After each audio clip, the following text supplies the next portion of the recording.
Gênesis capítulo 28, no versículo 18, depois nós vamos ler no capítulo 35, versículo 16. São duas coisas que aconteceu com Jacó, que Jacó fez. Ele repetiu o seu ato, mas em situações diferentes. E uma das coisas que às vezes a gente erra com Deus a gente vive um momento na nossa vida em que a gente faz algo e agrada a Deus, e pela ignorância, lá na frente a gente continua fazendo esse mesmo algo, o tempo mudou, a história mudou, o cenário é outro, e a gente acredita que está agradando a Deus, mas na verdade a gente está desagradando o Senhor, fazendo a mesma coisa que a gente fez lá atrás, quando agradava o Senhor. E a gente precisa crescer no Senhor e entender isso, para que nós podemos cada vez mais alegrar o Senhor, porque a palavra do Senhor, como foi cantado aqui essa noite, a alegria do Senhor é a nossa força. Então por que eu preciso o tempo inteiro estar acertando com meu Pai, fazendo coisas que agrade meu Pai, para que quando Ele olhe para mim, Ele se alegre, porque quando Ele se alegra com a minha vida, se alegra com os meus atos, se alegra com o meu andar, essa alegria me fortalece todos os dias, e me faz forte, te faz forte para vencer as lutas, as crises, os problemas, as tribulações. Então, o primeiro passo não é vencer as lutas, o primeiro passo é fazer o Senhor alegre, porque a alegria do Senhor, ao teu respeito, te faz forte, amém? E as vitórias são uma consequência da alegria que causamos no nosso Senhor. Então, lá em Gênesis, no capítulo 28, no versículo 18, está escrito assim: Jacó se levantou bem cedo, pegou a pedra que havia usado como travesseiro e pôs de pé como um pilar. Depois derramou azeite em cima para dedicá-la a Deus. Naquele lugar havia uma cidade que antes era chamada de Luz, mas Jacó mudou o seu nome para Betel. Aí eu quero pedir para você, em Gênesis mesmo, no capítulo 35, no versículo 16. Capítulo 35, no versículo 16. Jacó e sua família saíram de Betel, e quando estavam chegando perto de Efrata, Raquel começou a sentir dores de parto, e o parto foi difícil.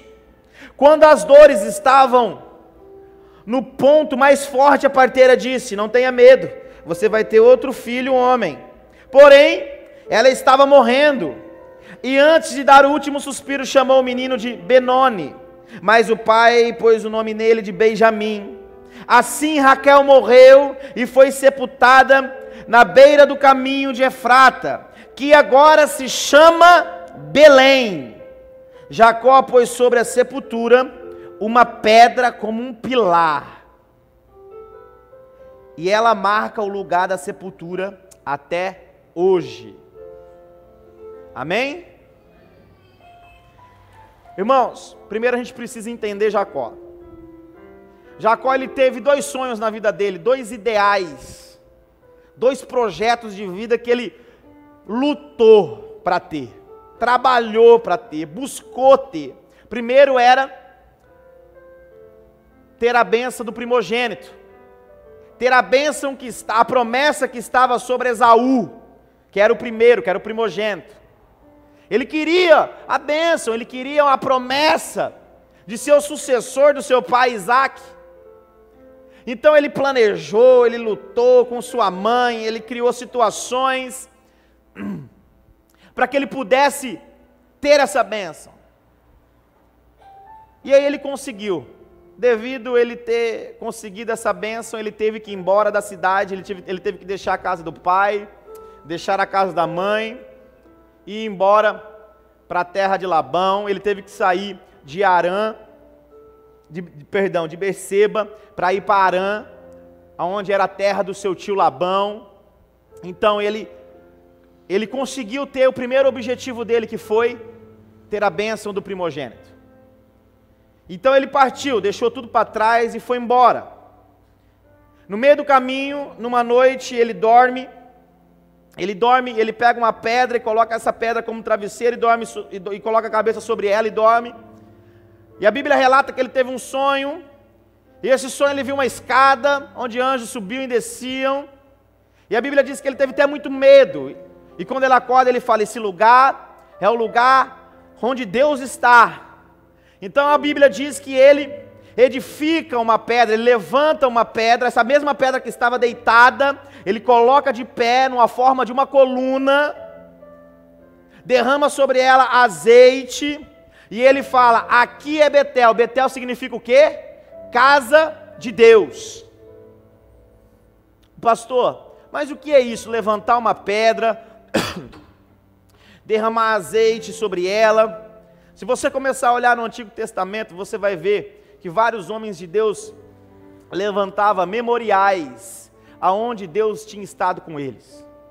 Se você olhar Abraão, cada lugar que Abraão chegava, que Deus dava aquela terra para Abraão, Abraão levantava um altar, edificava um altar, levantava-se pedras, levantava um altar de pedras, e ali ele declarava que aquele lugar era um lugar onde Deus estava abençoando.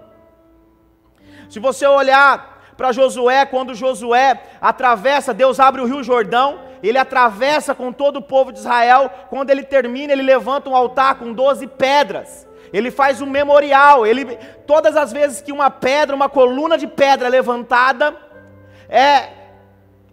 simboliza que esses homens teve uma vitória, com Deus ali sendo grande ajudador.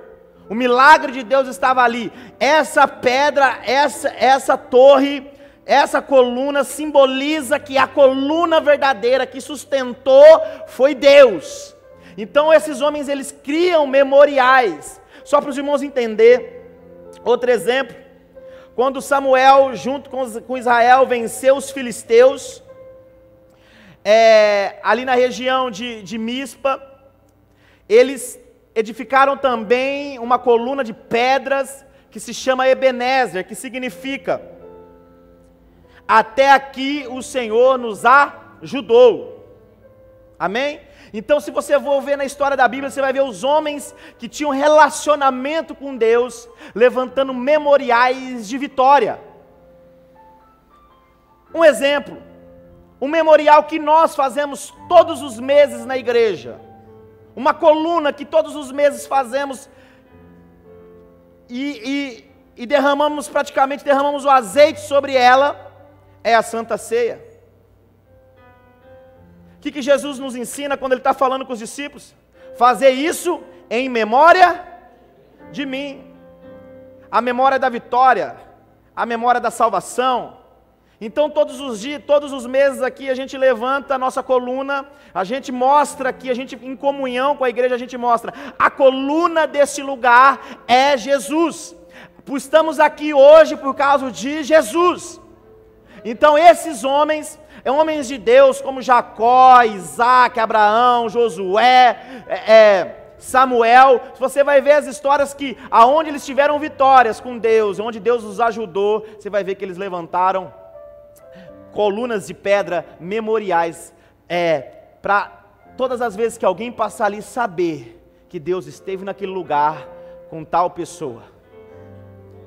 Todos os lugares que você passar, você vai passar por Betel, vai estar lá até hoje a coluna, a pedra que Jacó levantou, e aquele lugar se chama Deus, Casa de Deus. Se você passar lá na região de Mispa, você vai ver que aquele lugar chama Ebenezer. Até aqui o Senhor nos ajudou. Se você olhar para a nossa vida, você vai ver que durante a nossa história, a gente poderia ter feito algumas colunas, alguns memoriais, de quantas vezes o Senhor abriu portas para nós, de quantas vezes o Senhor nos livrou, de quantas vezes o Senhor gerou libertação no momento que a gente mais precisava.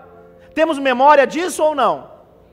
Se pudéssemos hoje não é mais necessário, mas se fosse necessário, a gente ia gravar as nossas vitórias com esses memoriais de pedra, derramando azeite sobre ela, dizendo, nesse período da minha vida, Deus foi comigo, Deus esteve comigo, Deus me sustentou, nesse período da minha história, Deus me abençoou, Deus me guardou. Nós temos testemunhos para contar.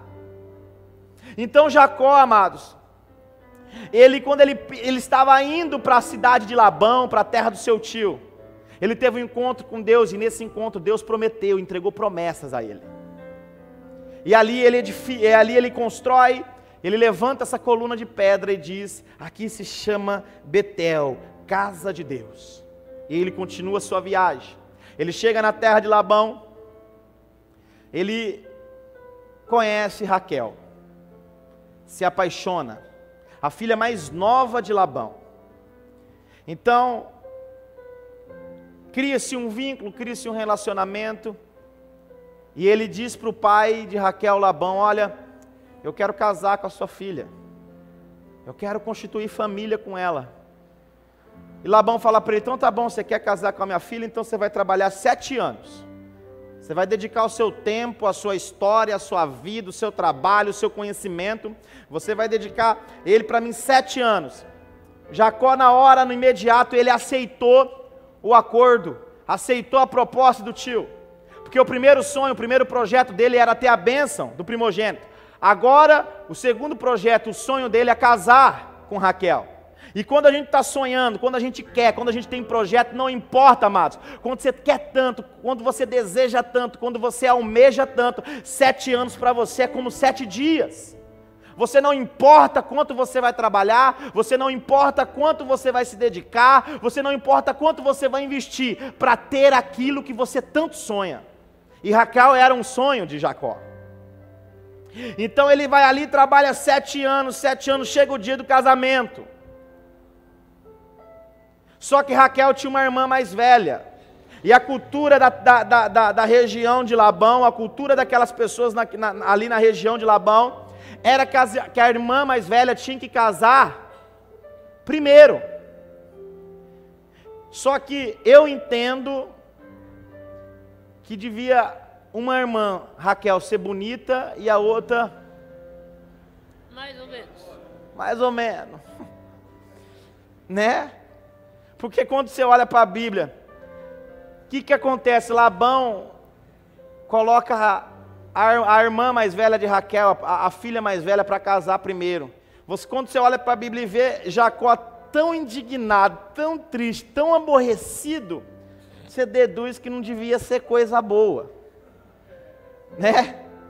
Então ele fica muito nervoso, com muita tristeza, e ele vai tirar satisfação com Labão.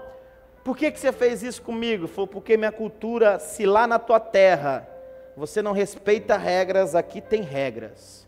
Aqui a filha mais velha casa primeiro. Mas ainda ele fez uma proposta: se você trabalhar mais 7 anos, eu deixo você casar com Raquel. E tempo bom, hein? Não era só uma, tinha 2. Amados, o dia que eu chegar no céu, presta atenção, primeira pessoa que eu vou procurar vai ser Jacó. Vem cá, Jacó. Foi uma dificuldade imensa ter uma. Como é que você conseguiu ter 2? Guerreiro ou não? Já é uma crise, já é um custo, já é um gasto. Com uma só, imagina 2. Eu vou perguntar para Jacó, eu vou chegar lá e vou perguntar para ele, como é que é ter 2? E Salomão, que teve 1000, estava com o diabo, não é possível. Misericórdia, irmão. Então, devido ao seu sonho, que era ter Raquel, ele trabalha mais 7 anos, então ele trabalha 14 anos, para ter a esposa amada, a noiva amada, a desejada. Tudo bem, irmãos? Então você entende, agora eu quero que você entenda. 14 anos, sendo enganado, trabalhando, dedicando o seu tempo, dedicando a sua vida por um sonho. 14 anos lutando. Uma vida, irmãos, uma história. 14 anos se constrói uma história lutando por um sonho. E o dia desse sonho chegou.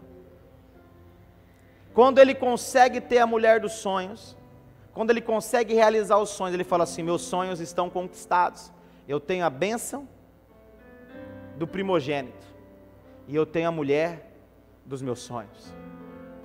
Estou voltando para minha casa, estou voltando para o meu lar, preciso voltar lá para reconciliar com meu irmão.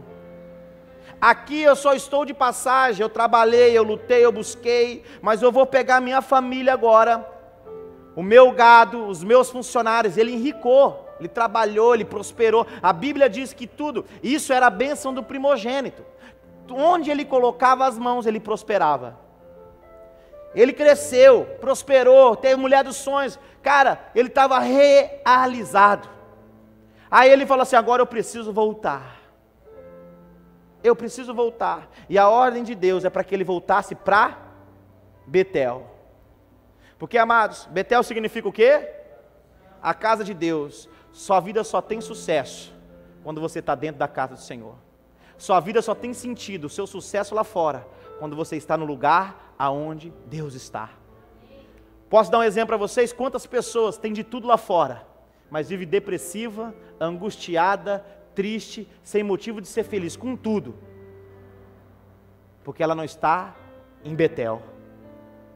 Então ele poderia conquistar tudo, os sonhos, mas ele precisava estar na casa de... A ordem de Deus é para que ele voltasse para a casa de Deus. Vai ter sentido a tua vida com o teu sucesso no momento que você entende que você não pode deixar a casa de Deus.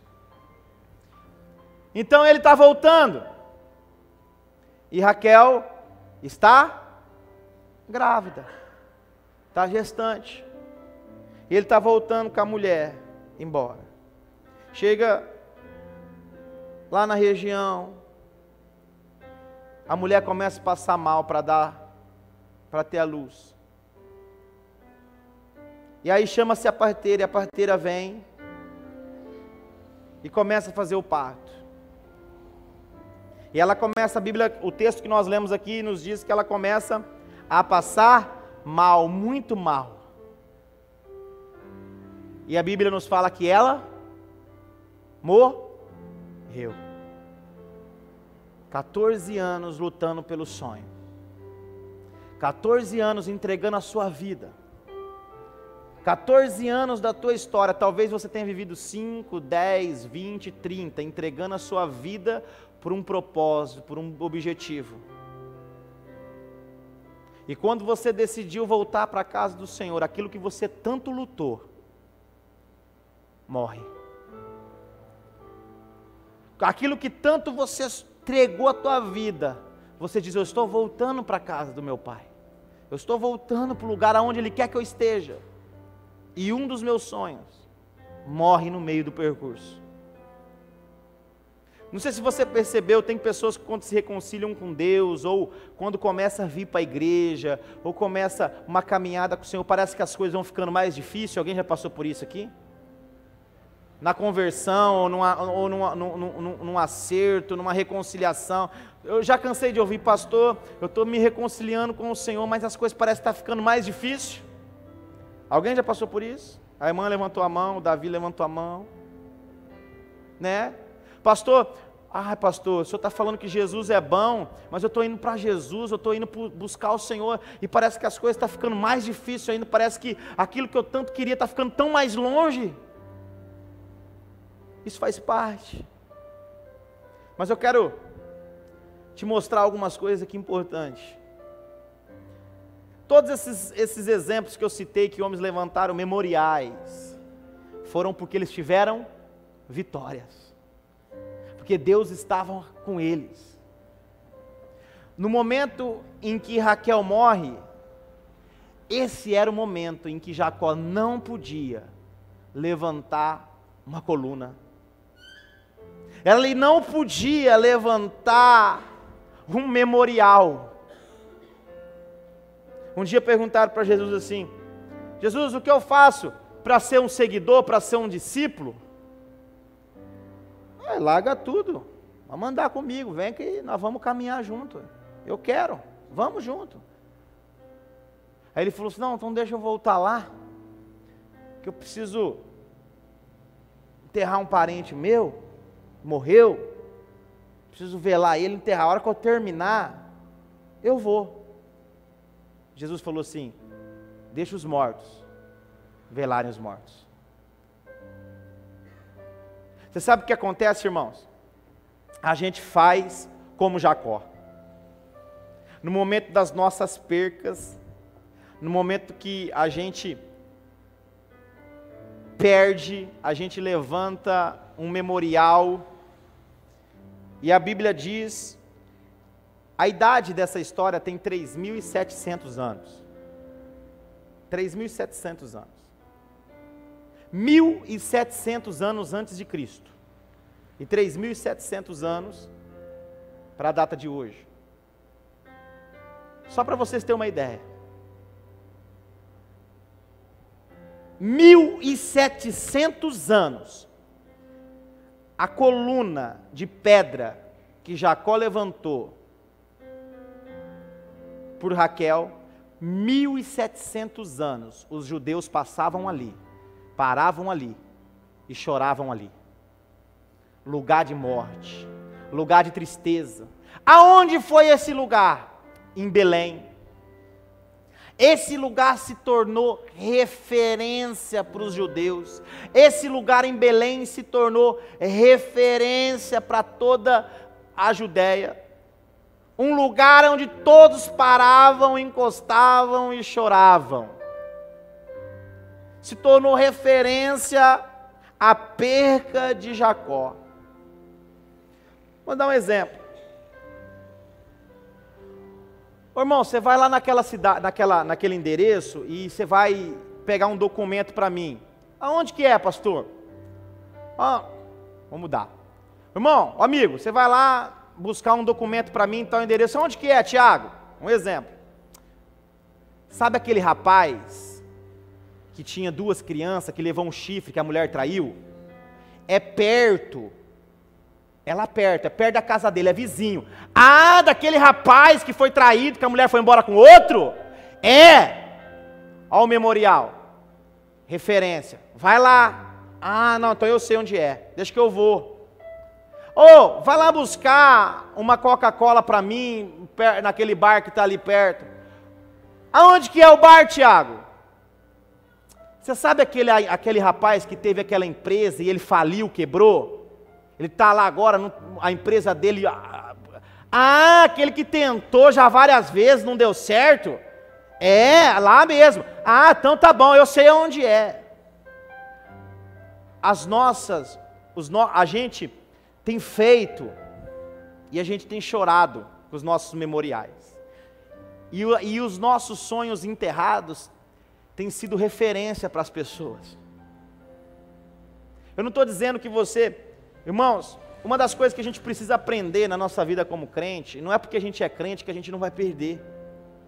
Não é que porque a gente é crente que alguém que a gente ama não vai morrer. Não é porque que a gente é crente que a gente não vai passar por grandes crises. Se você for lá em Israel, tem a cidade turística, que é a cidade religiosa, que é onde as pessoas visitam. E tem a cidade que é onde as pessoas ficam, que ficam os hotéis, os restaurantes. Só para vocês entenderem. A cidade religiosa, que é visitada, que é turística, ela está mais ou menos em torno de 20 a 25 metros de diferença de altura da cidade normal. E era plano, era o mesmo lugar, era para estar na altura. Mas por que está diferente? Porque o povo de Deus, por mais que ele perdia as batalhas, eles não desistiam, eles arrumavam de novo e construíam em cima de novo. Eles não ficavam perdidos com os entulhos, com as dores e lamentando. Por mais que nós perdemos, nós temos que passar um cimento por cima e começar a reconstruir de novo. Porque se perdemos hoje, porque a Bíblia não diz que o cair é do, e o levantar é de quem? Se caímos hoje, o Senhor está preparado para nos colocar em pé amanhã de novo. Aleluia. Vocês estão me entendendo? Só que aí, nós estamos levantando memoriais daquilo que nós enterramos, dos sonhos que perdemos, dos projetos que no meio do percurso não deu certo.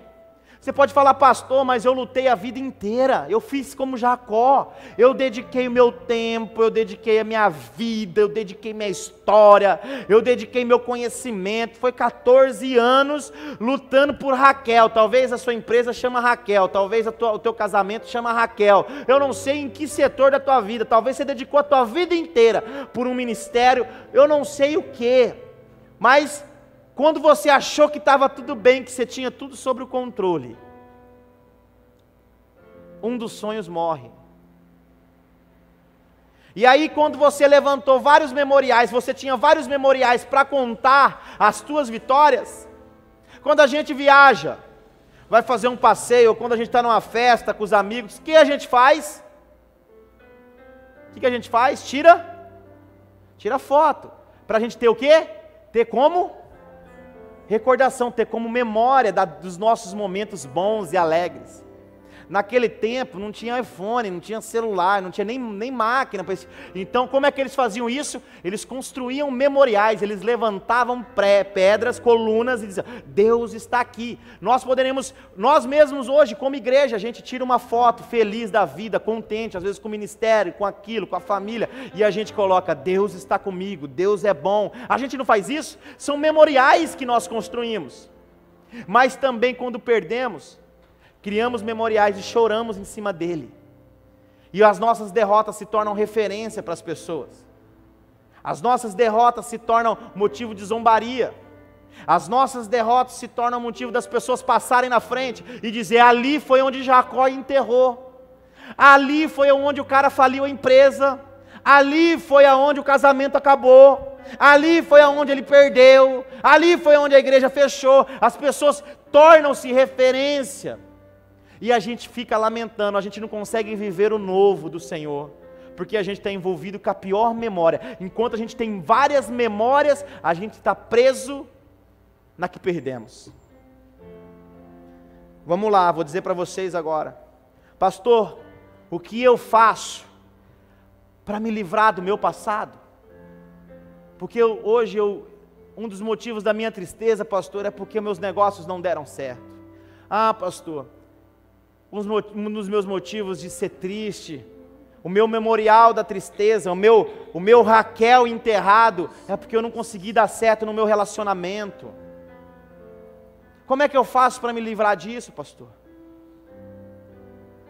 Vou dizer para você. Aonde foi que Raquel morreu? Em Belém. Amém? Está escrito aqui, ó, vamos lá, ó. Porém estava morrendo, e antes de dar o último suspiro, chamou o menino de Benoni, mas o pai pôs o nome dele de Benjamim. Assim Raquel morreu e foi sepultada na beira do caminho de Efratá, que agora se chama Belém. 1700 anos, Belém ficou conhecida pelo túmulo de Raquel, pela coluna que Jacó edificou pela morte de Raquel. Vou te dizer, ele edificou coluna quando foi para a terra de Labão. Ele edificou em Betel. Quando ele volta, ele luta com o anjo, ele edifica coluna. O seu pai, Isaac, se você ler a história dele, quantas pedras ele levantou como coluna, mostrando que Deus estava com ele. Se você olhar para o seu avô Abraão, você vai ver quantas pedras eles edificaram, mostrando que Abraão edificou, mostrando que Deus estava com ele. Mas você sabe qual que Israel toda ficou celebrando durante 1700 anos? A de Belém, a do túmulo de Raquel. Belém ficou conhecida por 1700 anos, pela coluna edificada por Jacó, pela morte de Raquel.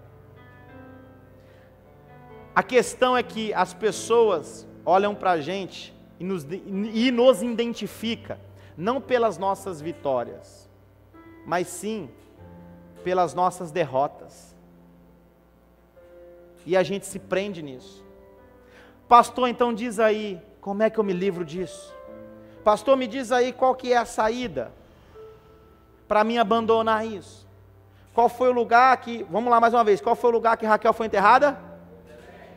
Agora eu vou fazer uma pergunta para vocês. Aonde foi que Jesus nasceu? Aonde foi que Jesus nasceu? 1700 anos. Belém foi conhecida pelo túmulo, pela pedra que Jacó edificou. Mas antes de Cristo, depois de Cristo, Belém ficou conhecida pela cidade que nasceu Jesus. Então, sabe o que precisa acontecer? Jesus precisa nascer na tua vida. Ele precisa nascer na tua história. Você sabe por quê? Vou dizer para você. Talvez, a Bíblia fala da mulher que tinha um fluxo de sangue. Talvez se você manda ir comprar uma coca perto do bar que fica perto da casa dela, a pessoa poderia dizer assim: vai lá, compra uma coca naquele bar que fica perto da mulher que tem o fluxo de sangue, ou que morreu do fluxo de sangue, a doença dela poderia se tornar uma referência, né? Vamos lá. Não, vai buscar um documento para mim, meu amigo, lá perto da viúva que enterrou o marido e que enterrou o filho também. Enterrou, vai lá. Ah, aquela que enterrou o filho e marido, tudo junto, ela, que é sozinha, é? Ah, eu sei quem que é. É, eu sei. Não. Então vai buscar um documento lá no fórum para mim. Onde fica o fórum? Ah, o fórum fica perto da casa de Marta e Maria, que perdeu o irmão, que enterraram o irmão, que Jesus não estava quando ela precisou. Ah, eu sei. Então tá. Vocês perceberam ou não? Agora, Jesus veio resolver o problema. Olha como que as pessoas vão saber de você. Vai buscar uma Coca-Cola lá naquele bar, perto daquela mulher que foi curada por Jesus, aquele que nasceu em Belém. Ela foi curada por aquele que nasceu em Belém, Jesus. Ah, eu sei aonde é. Ah, vai buscar o documento lá no fórum, que é perto da casa de Marta e Maria e do seu irmão Lázaro. A casa de quem? Antes poderia ser só de Marta e Maria, que foi um dia de Lázaro que estava morto. Mas agora não, vai lá buscar no fórum, que fica perto, a casa de Marta e Maria e de Lázaro, que Jesus ressuscitou dos mortos. Está entendendo como a referência muda? Está entendendo? Ou vai buscar um documento para mim aonde? Lá na casa da viúva de Naim, porque ela continua sendo viúva. Mas ela tem um filho que Jesus ressuscitou dos mortos. Vai lá. Estão entendendo a referência como muda? Porque Jesus, ele veio resolver aquilo que ficou mal resolvido. Ele veio trazer vida no mesmo lugar aonde levantaram um sepulcro, no mesmo lugar onde levantaram uma pedra, uma coluna de tristeza, Ele é o motivo da sua alegria. Ele vai nascer no mesmo lugar e vai dar vida para aquilo que estava morto, e vai trazer cura para quem está enfermo, e vai trazer paz para quem está depressivo. É Jesus. Por isso que quando eu olho para a palavra, eu fico encantado, porque tudo finaliza em Jesus, e tudo começa em Jesus. Talvez você ficou conhecido, talvez você foi falado como, aquele lá é o dependente químico, viciado, drogado. Verdade. Aquela mulher lá é aquela divorciada que o marido não quis, foi embora. Aquele fulano lá é aquela que a mulher saiu com o melhor amigo dele, é ele mesmo. Não, aquele rapaz lá que tentou lá o negócio com as empresas, com os comércios, nunca deu em nada. 1700 anos antes de Jesus. Não tem problema, antes de Jesus, todos nós éramos fracassados. Só que manda avisar todos eles que estão pegando as nossas derrotas, as nossas crises, os nossos problemas como referência, e manda dizer que Jesus nasceu na minha vida e na vida de vocês, e que as nossas vitórias vai ser referência para eles. Eles não vão conhecer mais nós como Belém, o lugar aonde enterrou Raquel, mas eles vão nos conhecer como Belém, aonde nasceu Jesus. Porque Jesus nasce em nós. Ele é vivo, é eterno, é tremendo, é o nosso amado, é o nosso Pai, Ele está aqui. Meu irmão, eu quero te dizer, eu quero encerrar a mensagem dizendo para você essa noite: não tem outro caminho, não tem outra coisa, não tem outro Deus, não tem para onde ir. É só Ele que tem palavra de vida, é só Ele que tem a resposta que você precisa, é só Jesus, é só Jesus. Para de levantar os altares, para de levantar os seus memoriais, para de ficar lembrando das suas derrotas, para de ficar chorando em volta daquilo que um dia você enterrou. Jesus está dizendo para você hoje: eu tenho algo novo para você, eu tenho uma nova história para você, eu tenho um novo tempo para você. Aquilo que um dia morreu não vai morrer mais, aquilo que um dia foi enterrado, eu estou dando vida para você. Jesus está aqui. Você crê nisso? Você tem fé para isso? Aonde foi uma terra de sepulcro, hoje é uma terra de renascimento. Aonde foi um lugar de choro, de morte, irmãos, Maria e José eram de Nazaré. A Bíblia diz que eles saíram de Nazaré e foram ter o filho lá em Belém. Deus, Ele não vai deixar as coisas mais ou menos, parcial. Ele tem que resolver aquilo que ficou mal resolvido. Porque a palavra nos diz que o choro pode durar, mas a alegria. Vamos lá mais uma vez. O choro pode durar, mas a alegria vem. Vou falar um negócio para vocês para que eu possa encerrar. Gênesis capítulo 1. Vamos lá, vamos ler aqui, só para a gente entender. Vocês entenderem quem é Jesus. Gênesis capítulo 1. No começo Deus criou o céu e a terra, ponto. Amém? A terra era sem forma e vazia, sem nenhum ser vivente, e estava coberta por um mar profundo. A escuridão cobriu o mar, e o Espírito de Deus pairava sobre as águas. Versículo 3. Então Deus disse: que haja luz. Vou dizer, talvez a tua vida, eu ministrei sobre isso quarta-feira, eu vou falar para vocês, talvez a tua vida esteja como essa história aqui, ó. Você já viu Deus fazer alguma coisa imperfeita? Você já viu alguém contando assim, ó? Ah, Deus fez uma coisa mais ou menos, não completa, imperfeita, vazio, não era completo, era vazio, e aquilo que Deus fez não tinha luz. Você aceitaria essa palavra? Como é que Deus, sendo Deus, faz algo imperfeito? Como é que Deus, sendo a luz do mundo, faz algo sem luz? O versículo 1 diz assim: no início, Deus criou o céu e a... Do versículo 1 para o versículo 2, há um espaço de tempo, certo? Há uma rebelião no céu. Do versículo 1, Deus criou os céus e a... Nesse período, até para o versículo 2, Satanás, ele é arrancado do céu e jogado na... Ele faz as coisas ficarem sem forma e vazia. Ele faz as coisas serem mortas. Talvez você é feito do quê? Do quê? Da terra. Nós permitimos que Ele entre na nossa vida, e quando Ele entra, Ele faz de nós alguém imperfeito, vazio, e nos coloca na escuridão. Aí, no versículo 3, a palavra do Senhor diz que Deus fala assim: que haja luz. O que subentende? Que Deus fez que dá luz para o dia.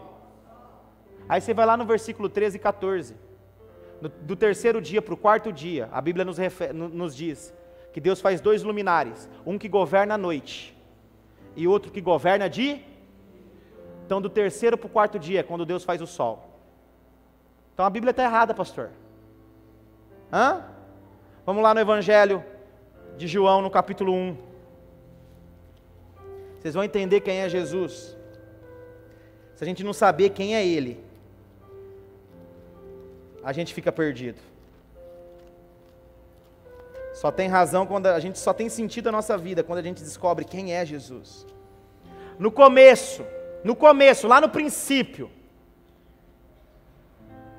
aquele que é a palavra já existia.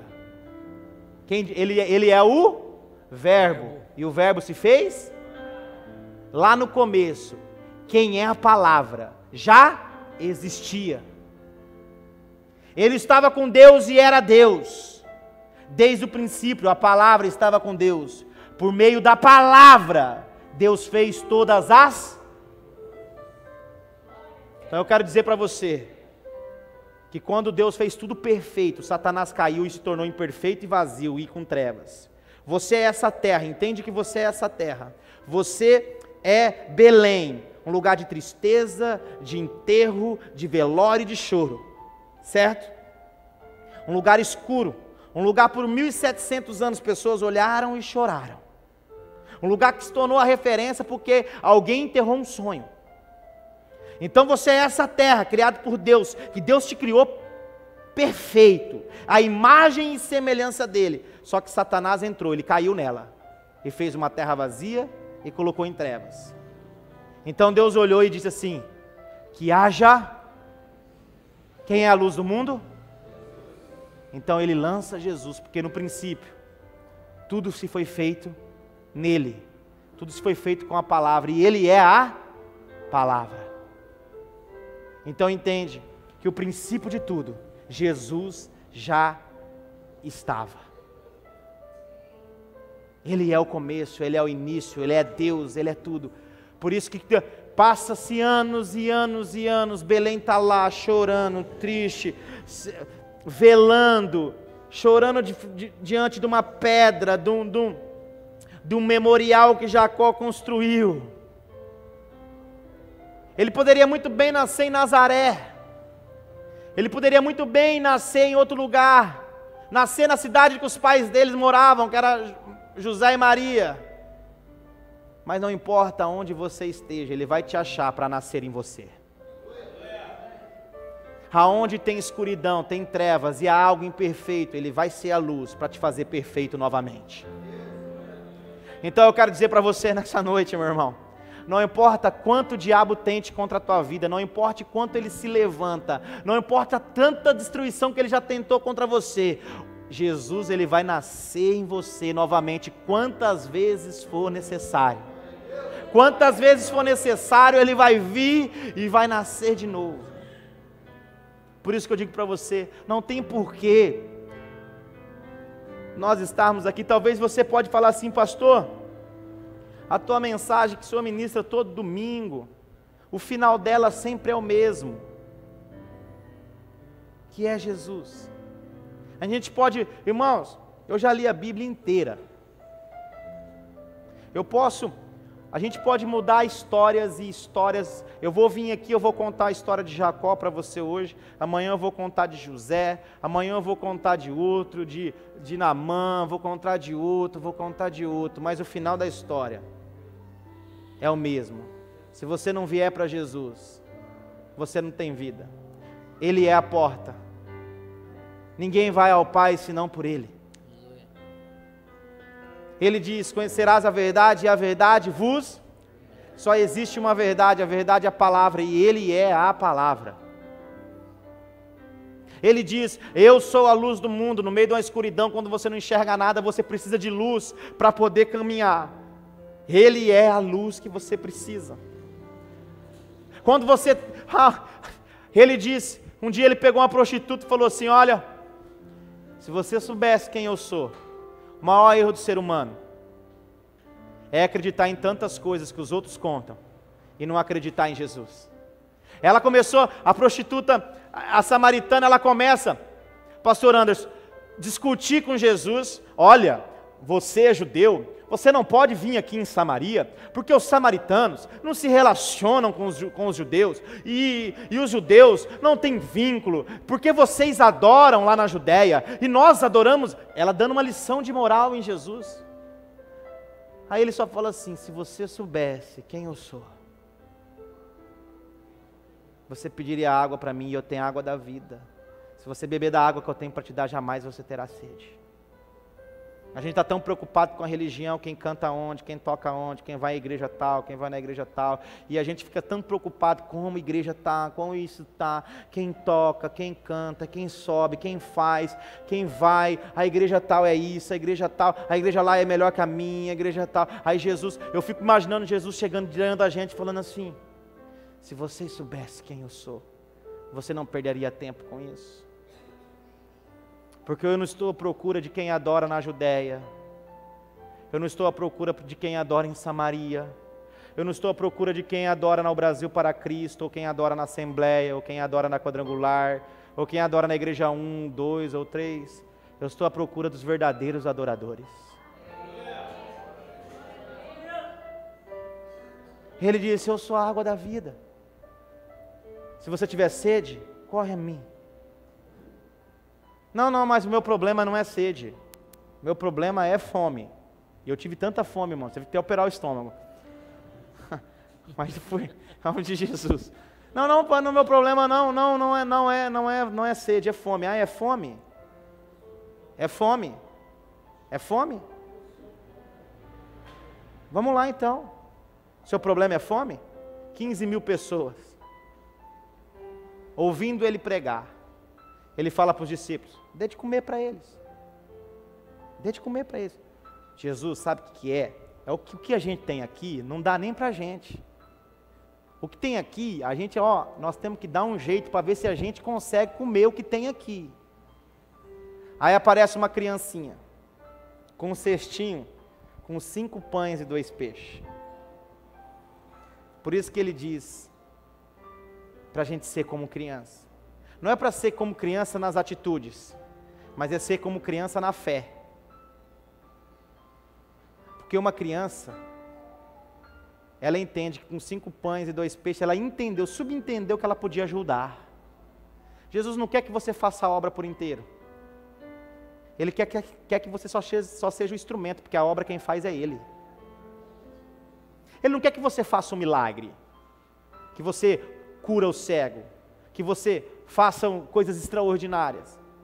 Nós não fazemos nada, quem faz é Ele. Nós só precisamos ser o pão e ser o peixe, para que Ele possa alimentar a multidão. Só ser Perdão, falei errado. A gente não precisa ser o pão e o peixe.